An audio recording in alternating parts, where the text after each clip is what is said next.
একদম অল্প, 1 চামচের থেকে একটু বেশি সর্ষের তেল গরম করে নিয়েছি। তারপর এখানে ফোড়নে দেব শুকনো লঙ্কা, তেজপাতা, সাদা জিরে। ফোড়নটা ভাজা ভাজা হয়ে গেছে। মটরশুঁটি, সিম, আদা থেতো করে রেখেছি, টমেটো, আলু, আর এবার এটা চলে যাবে কড়াইতে। আর এটা দিয়ে ভালো করে ভাজা ভাজা করে নিতে হবে। এবার দেবো এর মধ্যে হলুদ গুঁড়ো, তারপরে দেব 1/2 চামচের মতন জিরে গুঁড়ো। এবার এগুলো দিয়ে ভালো করে কষাতে হবে।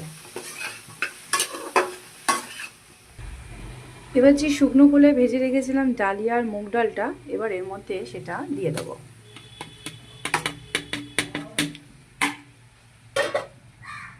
সবজি আর ডালিয়াটাকে ভালো করে মিক্স করব। মিক্স করা হয়ে গিয়েছে। এবার এটার মধ্যে দিয়ে দেব উষ্ণ গরম জল। এখন অল্প জল দিলাম, পরে লাগলে আবারও জল দেবো, দিয়ে এটাকে ঢাকা দিয়ে সেদ্ধ হতে দেবো। ডালিয়ার খিচুড়িটা পরিবেশন করে নিয়েছি। দেখো ধোয়া উঠছে।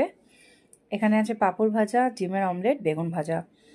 তোমাদের বলতে পারছি না, মানে বলতে পারছি, টেস্ট করাতে পারছি না।